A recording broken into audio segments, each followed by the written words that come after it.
Welcome back, ladies and gentlemen. You're still watching The Breakfast Show, and we just watched a report about Egypt's efforts in alleviating the suffering of the Gazan people and also in entering the aid through the Zad al-Izza initiative by President Abdel Fattah el-Sisi.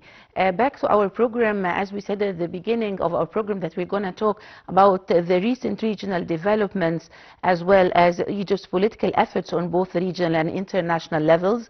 We shall also be talking more about the meeting which took place in the Slovenian capital between the foreign ministers of Egypt, Saudi Arabia, Jordan, Bahrain, Qatar, with the Slovenian foreign minister.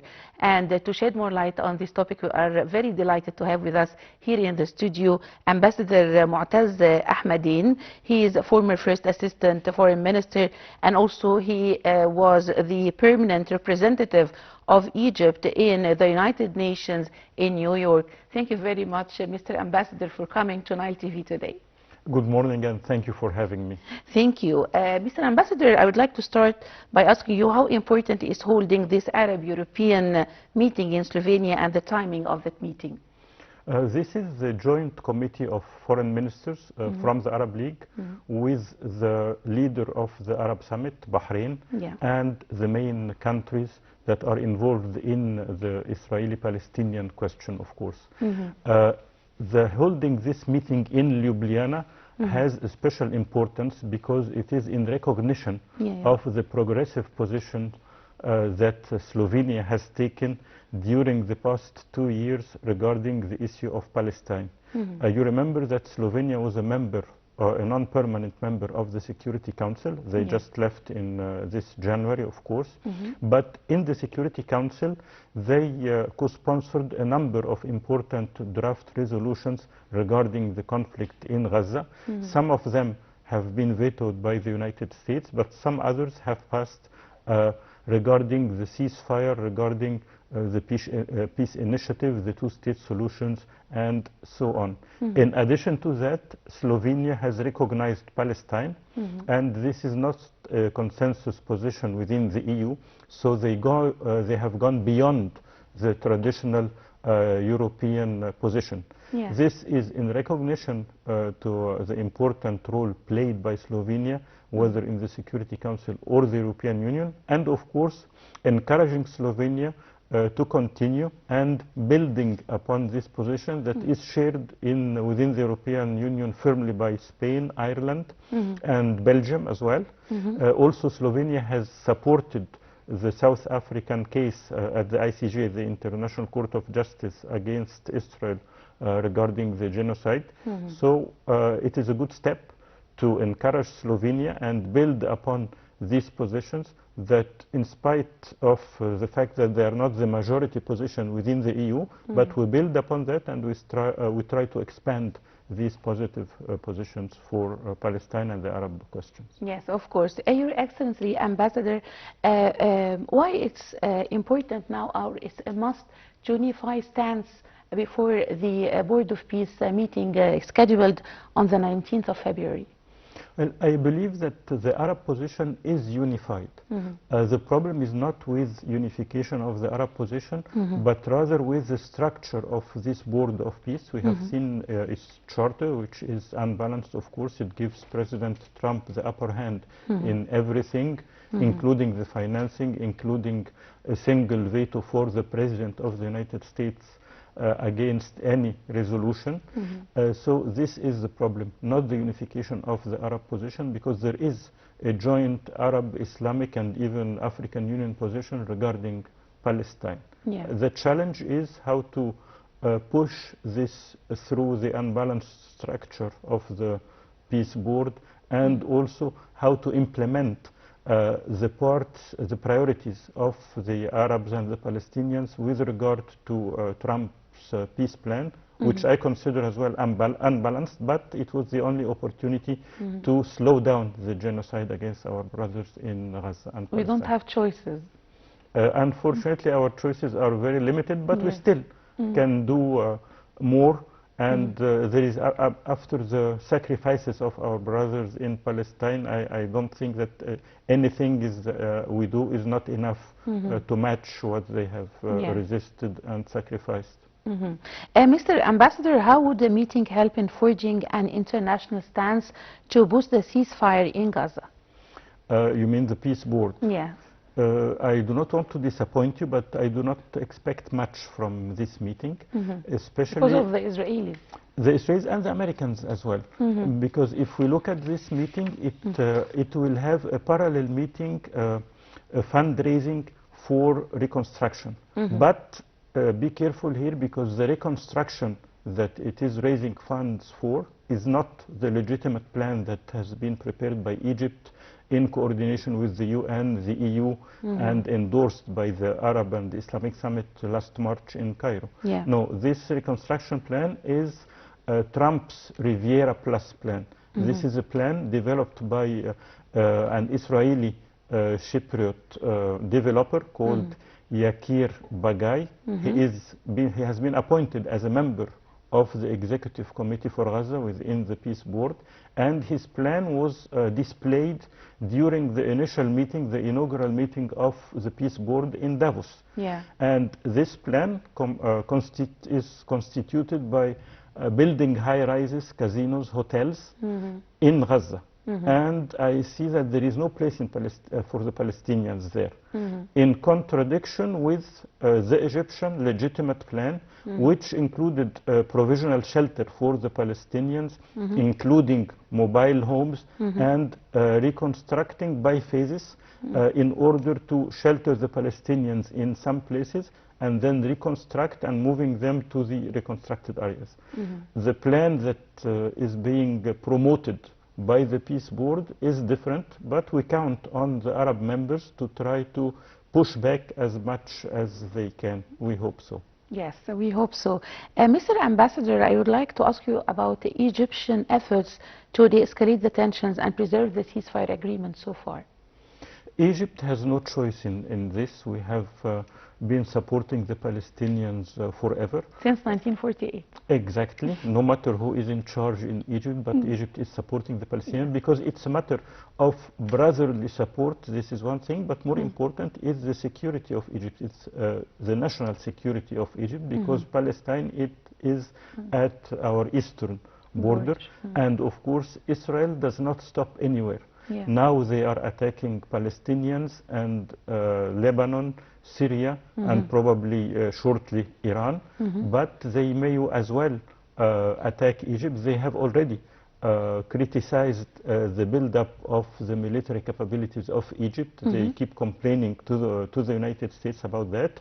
And I see that this is an absurd situation, because everybody is calling about disarming the Palestinians, disarming Iran, disarming Hezbollah, and they are not talking about the armament of Israel. Israel is the only country in the region that has introduced nuclear weapons. Israel has a military capability that is stronger than all the Arab countries and Islamic countries combined. So I do not see how I mean, there is an audacity in the position of Israel and the United States to attack the very limited weapons that Hamas may still have, or Hezbollah, or Iran even, compared to Israel, and the American capabilities that have been accumulated in the Gulf. And nobody is talking about Israeli armament.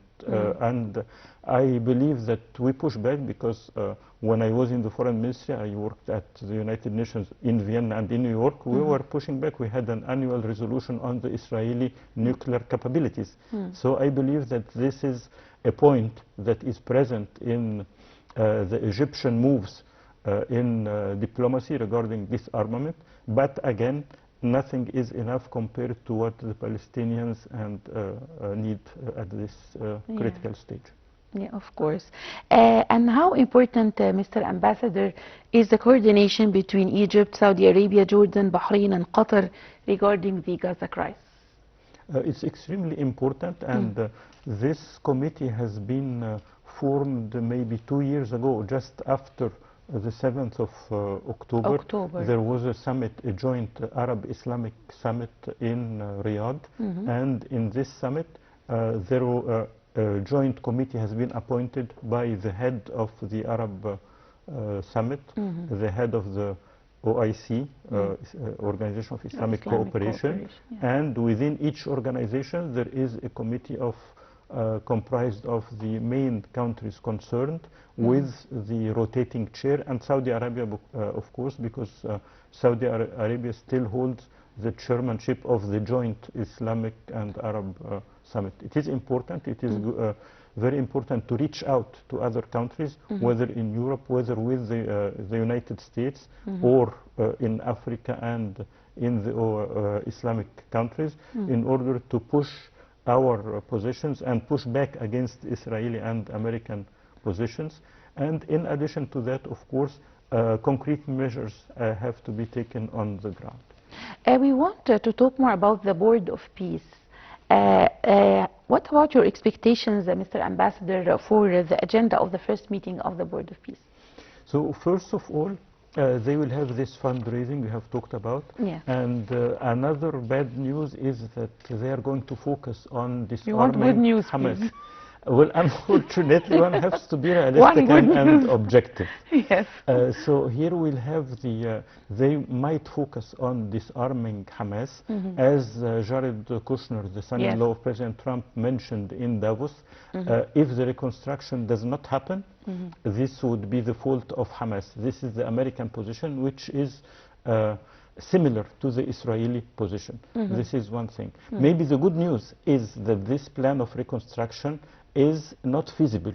Yes, it is something sparkling in order to attract funds and to attract support and maybe to improve the image of Israel. But as we see on the ground, it is not functioning. The Palestinians are not going anywhere, and they have a little problem. That is a very good point, of course. And regarding the Rafah crossing and the return of Palestinians, they want to make high rises and tourist resorts and casinos. But the little problem is that the Palestinians are on the seashore. So they cannot do that, and the Palestinians are returning in spite of the impossible living conditions that Israel is trying to impose on them. Even Israel is trying to demolish everything in Gaza to clear the ground for this Riviera Plus. But the strength of the Arab and position and the Egyptian position is preventing that, and this will be shown, I hope and I believe, in the meeting of the Board of Peace. Yes, Mr. Ambassador, what about the expected scenarios regarding the development in the international stance towards the Palestinian question? So far, the Palestinian questions has a lot of support internationally. And this, of course, because this is a legitimate question, but of course as well because the public opinion in Western countries has changed in view of the atrocities perpetrated by Israel and the Israeli army. So I expect this to keep going and to increase. The support will increase. But again, we have homework to do, like the outreach that the Arab Committee has done in Ljubljana, in order to convince the governments that are reluctant to support the Palestinians that this is a must, and to push back against the position of Israel supported by the United States, because the United States sees, or President Trump sees, Gaza as a profitable piece of land. He said that in Davos, again in the inaugural meeting of the Peace Board. So we have to convince him, or if we do not convince him, let him know that this we have only one legitimate reconstruction plan.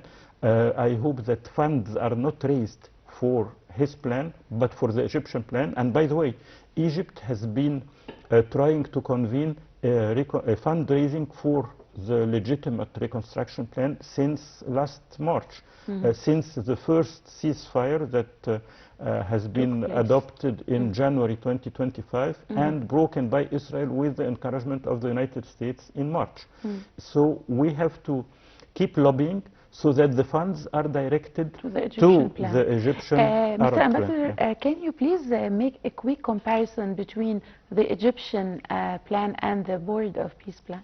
Of course, the Egyptian plan consists of, first of all, coordinating with the humanitarian agencies in the UN and also NGOs and in the EU, raising the funds and providing a provisional shelter for the Palestinian, building by phases. The American plan is building high rises and tourist resorts and casinos on the seashore.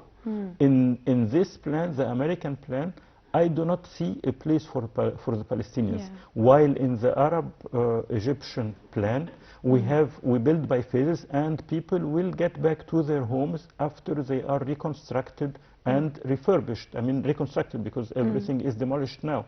So there is a big difference between both of them. Another very important point is the Egyptian plan was estimated to cost around $50-something billion. The American plan is estimated to cost over $100 billion. This, of course, because many companies and developers in the United States which have business with Trump companies will benefit from that. And so there are going to be commissions, studies that are not necessary in order to provide the humanitarian assistance. We don't need this at all. Absolutely. And we have the studies and the feasibility studies and the commissions, and there are no commissions in the United Nations, and it has been prepared very professionally by the Egyptian Foreign Ministry in coordination with Sigrid Kaag, the UN humanitarian coordinator, with UNICEF, UNRWA, the WHO, all the agencies, and as well Médecins Sans Frontières and other NGOs that are working on the ground. But of course, the Israeli-American plan developed by and prepared by an Israeli developer does not give a role for the United Nations. You know that Israel has banned UNRWA, and they have even destroyed their headquarters in Jerusalem, and putting many obstacles in the face of the introduction of humanitarian aid and the role of the UN in distributing aid. Although this is written in point 8 of President Trump's 20 points plan. So there is a lot to do in order to push for at least our priorities within this plan. Yes, of course. Mr. Ambassador, from your point of view, what are the messages Egypt is trying to convey to the international community in that critical phase? We are trying to say that, first of all, there is no real ceasefire. The ceasefire is very fragile, and Israel is breaking it and violating it every day. So we need a ceasefire. The Palestinians are not going to go anywhere. We have seen that in the exchanges regarding the opening of the Rafah crossing. Israel insisted to deport the Palestinians and throw them out of Gaza, but Egypt insisted on having a similar number of people getting in Gaza and getting out. This is why actually Israel is trying to restrict more the crossing, and maybe they have closed it yesterday, but I think it's reopening today again. So we want to keep pushing, and Egypt is very clear in that. We are not going to accept the deportation of Palestinians to Sinai or everywhere, or anywhere else. You have seen yesterday the president of Somalia was in Cairo. You know that there is a challenge to the integrity of Somalia by Somaliland, and Israel is the only country in the world that has recognized Somaliland, and they have a plan in coordination with the United States to deport Palestinians to Somaliland. So this meeting, for example, with the president of Somalia sends a strong message that we do support the territorial integrity of Somalia, and we do not accept the deportation of Palestinians, whether to Jordan, to Egypt, to Somaliland, or anywhere else. Yes, we do accept humanitarian cases for treatment, medical treatment, but they go back, as we are trying to do right now. So it's a long game, and sometimes we win, many times we do not win as we wish, but we keep pushing, and we are not going anywhere. We insist on our legitimate and just position in this regard. Yes, Mr. Ambassador, one final question. Can the current European steps help pave the way for holding an international conference for peace in the Middle East under the umbrella of the United Nations? This is the Arab Islamic position to hold an international peace conference.